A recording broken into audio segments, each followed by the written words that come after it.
우리가 뭔가에 집중하지 않으면 잡념이 들어오는데 그 잡념은 평균적으로 부정적인 생각이 들어온다고 알려져 있어요. 자기가 쓸데없는지 알면서도 계속 걱정이 되고 불안한 거예요. 그래서 그런 상태를 피하려고 유튜브 자극적인 여러 가지 쇼트라든가 릴스라든가 그게 갈수록 짧은 거에 사람들이 긴 영상에도 집중을 못 하잖아요. 우리 두뇌를 최대로 활용하는 법.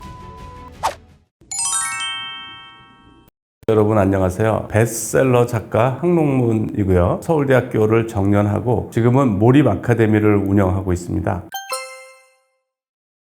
휴대폰이 널리 사용되잖아요. 거기에 자극적인 내용이 많다고요. 뭐 인터넷, 유튜브, 자극적인 여러 가지, 페이스북, 그러니까 SNS도 이제 마찬가지죠. 뭐 쇼트라든가 릴스라든가 그런 이제 자극적인 내용이 많으니까 우리 뇌는 자극적인 거에 관심이 쏠리게 돼 있어요. 의식의 무대를 누가 차지하느냐, 의식의 무대를 누가 점유하느냐는 자극의 경쟁이라고 알려져 있어요. 그러니까 우리는 자극이 센 거에 관심이 가게 돼 있어요. 자극이 센 거에 끌리게 돼 있어요. 그게 이제 진화론적으로 유리한 거죠. 자극이 센 거에 우선적인 관심을 가는 거가 본능이라고 보시면 돼요. 그래서 우리는 본능적으로 자극에 끌리게 돼 있어요. 그러한 자극적인 정보가 이제 넘쳐나니까 집중을 못 하는 거예요. 그게 어떻게 이제 악순환이 되냐면 우리가 뭔가에 집중하지 않으면, 그러니까 의식의 무대가 어떠한 주제로 점유돼 있지 않으면 잡념이 들어오는데 그 잡념은 평균적으로 부정적인 생각이 들어온다고 알려져 있어요. 쓸데없는 걱정이라든가 그게 들어오는 거예요. 그래서 사람들이 그걸 싫어해요. 자기가 쓸데없는지 알면서도 계속 걱정이 되고 불안한 거예요. 그래서 그런 상태를 피하려고 또 자극적인 또 정보에 또 빠지는 거예요. 유튜브나 뭐 여러 쇼츠나 여러 가지 그러면서 이제 집중력을 계속 잃는 거죠. 우리가 집중을 하려면 내가 주도적인 노력을 해야 돼요. 뭔가에 집중하려는 노력을 해야 되거든요. 잡념이 들어오는데 그럼에도 불구하고 계속 집중을 해야지. 집중을 해야만 풀리는 문제라든가 집중을 해야만 어떤 좋은 아이디어를 얻는다거나 그거 어떤 생각에 집중을 해야 되는데 그런 노력을 하는 시간을 많이 보내야 되는데 그런 시간을 보내는 것보다 집중이 되는 영상에 많이 시간을 보내는 거죠. 그러니까 내가 집중을 하려는 노력을 해야 되는데 자연적으로 집중이 되는, 우리가 수동적으로 집중이 나를 끄니까 이제 집중이 되는 거죠. 그런 활동을 하다 보면 사람들이 집중력이 점점 저하되고 있고 전 세계적으로 ADHD 환자 수가 늘고 있답니다. 그걸 이제 디지털 치매라는 용어도 있어요. 점점 이 디지털 기기 때문에 사람들의 생각하는 능력, 집중하는 능력이 지금 퇴화하고 있는 그런 상황이에요. 그러니까 이제 너도 나도 이제 몰입이 필요한 그런 상태가 된 거죠. 아무래도 집중을 방해하는 요소가 지금보다는 적었죠. 지금 그 휴대폰이 이제 IT 혁명인데 이게 이제 어마어마한 정보를 주는 거예요. 예전에는 TV였어요. 그러니까 사람들이 관심 있는 거가 TV, 신문 뭐 이런 거였단 말이죠. 지금은 이제 우리가 휴대하면서 보고 내가 원하는 정보 키워드를 넣으면 또 관련된 게 얻어지잖아요. 그게 갈수록 짧은 거에 사람들이 긴 영상에도 집중을 못 하잖아요. 짧고 자극적인 거에 더 이렇게 빠지고 계속 그런 상태가 되고 있는 거죠. 저는 TV를 많이 보는 스타일은 아니었어요. 뭐 특별한 내가 관심 있는 내용이다 그러면 이제 보는데 그냥 제가 무작정 TV를 보는 스타일은 아니었던 것 같아요. 책을 보고 좀 생각을 많이 하는 스타일이었습니다. 제가 포스닥 갔을 때 뭐 어떻게 살아야 죽을 때 후회가 없을까 고민을 하다가 내 두뇌를 최대로 활용해서 내 삶을 불태우면 후회할 일이 없다 생각을 하고 연구하다가 모르는 문제가 나오면 의도적으로 1초도 쉬지 않고 생각을 했어요. 걸어가거나 운전을 하거나 뭐 식사를 하거나 샤워를 하거나 뭐 주차장에서나 엘리베이터에서나 일부러 1초도 쉬지 않고 생각을 하다 보니까 며칠이 지나니까 제 머릿속에 온통 그 생각으로만 채워진 그런 몰입 상태가 되는 걸 경험을 했어요. 근데 그 상태가 되면 머리가 슈퍼맨이 되는 것처럼 기적과 같은 아이디어가 계속 나오고 기분도 좋아서 그 상태에서 계속 보내면 천국에 사는 것 같은 거예요. 그래서 우리 두뇌를 최대로 활용하는 법을 제가 알게 된 거죠. 누구나 그런 능력을 의도적인 노력으로 그런 상태에 갈 수 있다는 것을 알면 저희 연구하는 사람들은 임팩트가 큰 그런 연구에 도전을 합니다. 그래서 저희 재료 분야에 50년, 60년, 70년 해결 안 된 그런 난제들에 도전을 해서 그런 문제들을 불과 몇 개월 몰입을 해서 다 해결을 했어요. 그 경험을 책으로 쓴 책이 2007년에 발간된 몰입이고요. 그 책이 굉장히 반응이 좋아서 몰입이란 현상을 이해하는 거가 임팩트 임팩트가 굉장히 큰 거라는 걸 제가 알았어요. 그러니까 몰입이라고 하는 거는 모든 분들이 필요로 하는 거예요. 누구나 자기 일에 몰입을 하면 기량이 올라가고 재미가 있으니까 내가 이 몰입이라는 현상을 이해하자. 이제 관련된 뇌과학책을 읽고 제 경험은 경험적인 사실이죠. 그런 사실을 뇌과학적으로 해석을 하고 소개한 책이 몰입 두 번째 이야기예요. 사람들이 저한테 몰입을 도와달라고 이렇게 부탁하는 분들이 수험생들이 많아요. 그 다음에 또 영어에 몰입을 적용하고 싶다는 분이 많아서 사람들이 몰입을 할 때 제일 중요한 거가 끊임없이 1초도 쉬지 않고 이제 계속 생각하는 건데 그거를 어려워해요. 그래서 머리를 쥐어짜듯이 생각하는 게 아니라 저는 쉬는 듯이 생각을 하거든요. 그러니까 명상하듯이 그러니까 아무리 생각해도 전혀 지치지도 않고 스트레스 없이 이제 생각하는 방법을 저는 이제 슬로우 싱킹이라고 그러는데 그래서 이제 슬로우 싱킹이라는 책을 2020년에 발간을 했습니다.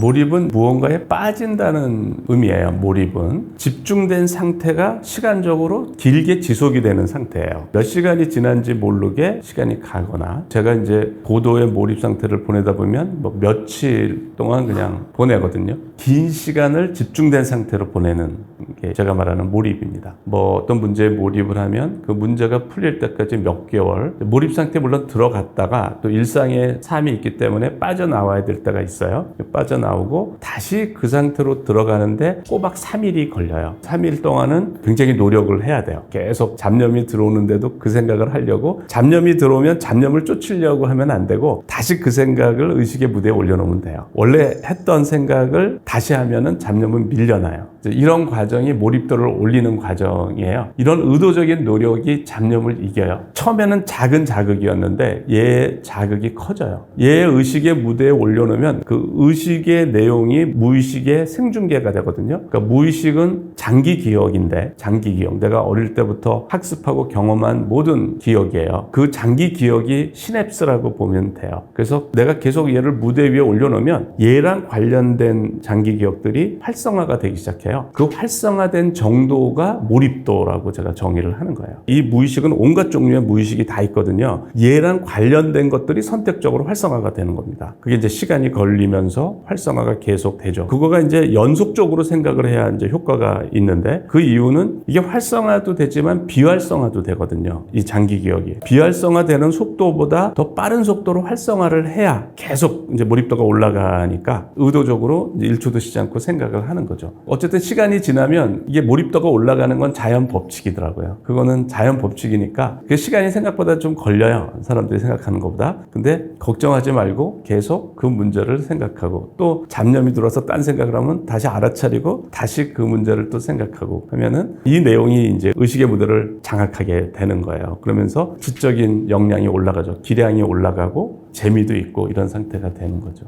방해를 받으면 그 집중된 상태가 자꾸 깨지니까 계속 누가 말을 건다거나 어떤 아이가 예를 들어서 게임을 한다고 쳐요. 비디오 게임을 하는데 동생이 자꾸 말을 걸어. 그럼 몰입이 잘 안 될 거 아니에요. 내가 막 열심히 이렇게 막 하고 있는데 최선을 다하고 있는데 조금 실수하면 내가 이제 죽고 막 그럴 거 아니에요. 그런 상황에서 막 동생이 자꾸 말을 걸면 몰입이 안 되니까 짜증을 내고 그럴 거잖아요. 그런 고도의 몰입 상태에서는 말을 걸면 방해가 많이 되죠. 그런 상태를 계속 유지할 수 있는 환경을 자기가 만들어야 돼요. 그렇게 몰입한다는 걸 또 가까이 온 사람들한테 좀 알리는 게 좋아요. 기껏해서 몰입도를 올려놨는데 이걸 올려놓는 거가 되게 힘들거든요. 되게 힘든데 이게 떨어지는 건 순식간에 떨어져요. 고생해서 올려놨는데 이때부터는 좋은 아이디어가 나오고 기적과 같은 아이디어가 나오고 기분도 좋고 아주 좋은 상태거든요. 그런 상태를 이제 계속 가는 게 좋잖아요. 그 상태에서 계속 가면은 어쨌든 평소에는 얻을 수 없는 그런 기적과 같은 아이디어가 계속 나오니까.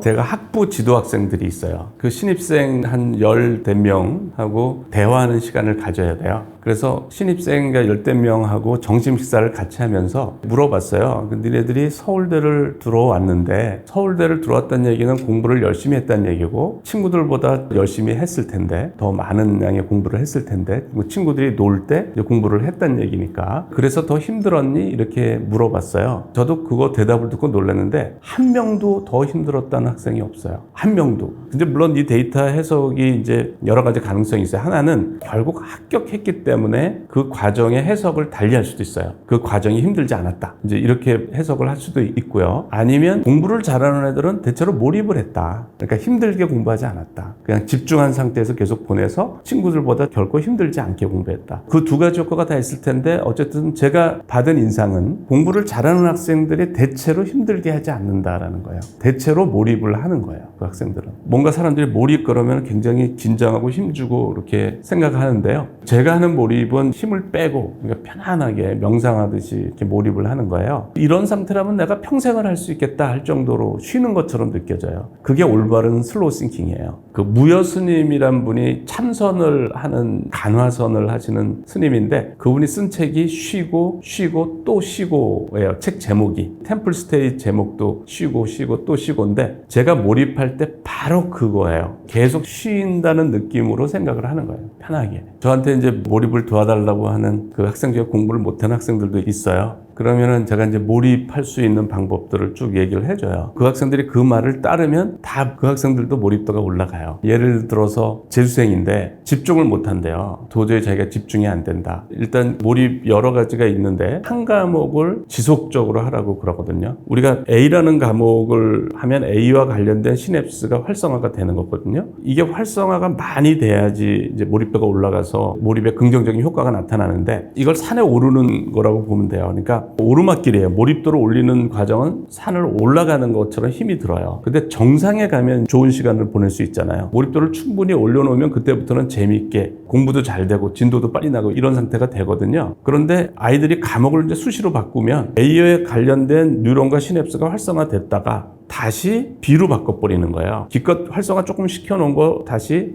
다 폐기하고 B라는 과목의 뉴런과 시냅스를 또 활성화시켰다가 산의 오르막길만 가는 거예요. 정상을 경험 못하고. 그러니까 얘들은 공부는 지겹다라는 거죠. 오르막길만 경험했으니까. 그래서 이제 그 학생한테 일주일 이상 한 과목만 해라. 처음에는 이 학생이 안 믿으려고 해요. 아이 뭐 자기 학원의 선생님이 하루에 4과목씩 하라고 그랬는데 제 말을 잘 안 믿으려고 하죠. 그래서 제가 뭐라 그랬냐면 너 게임 해봤니? 게임에 이제 몰입해봤니? 했더니 해봤대. 게임에. 너 하루에 그러면 4종류의 다른 게임을 바꿔서 했니? 아니요. 하나만요. 얼마 동안 했니? 그러니까 한 달 동안 내려. 그래서 너 몰입이 된 거다. 게임에 몰입하려도 하루에 4개를 바꿔가면서 하면 몰입이 안 돼요. 게임조차도. 그런데 공부를 그렇게 하면 몰입이 안 되죠. 절대로. 그래서 이제 이 학생이 이제 한 과목만, 수학만 일주일 동안 이렇게 그래도 한번 해보자. 이제 의심이 많이 되지만 믿고 해봤더니 정말 몰입이 되더라는 거예요. 정말 잡념이 안 들어오고 물론 지루한 과정이 조금 있어요. 몰입도로 올라가는 과정. 올라가다가 중간보다 조금 더 지루해져요. 조금 더 그 과정이 힘들어서 과목을 바꾸는데 그때 계속 가야 돼요. 그렇게 하고 나니까 자기가 이제 잡념이 들어온 시간이 거의 없었다.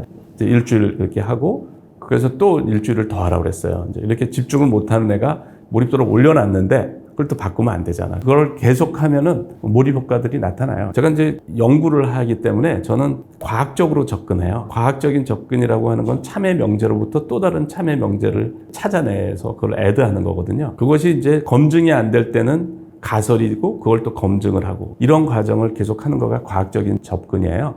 그러니까 내가 경험한 사실이 있고 이게 이제 팩트잖아요. 그 다음에 뇌과학을 보고 몰입이라는 현상이 이런 현상이다. 관련된 뉴런과 시냅스가 활성화된 현상이다. 그러니까 이제 이거를 다량으로 활성화시키면 몰입도가 올라가니까 이를 위한 노력을 하면 된다라는 거예요. 그 원리들을 쭉 해놨는데 그거를 실천하면은 다 몰입도를 올려요. 너무나 잘 적용이 되더라고요.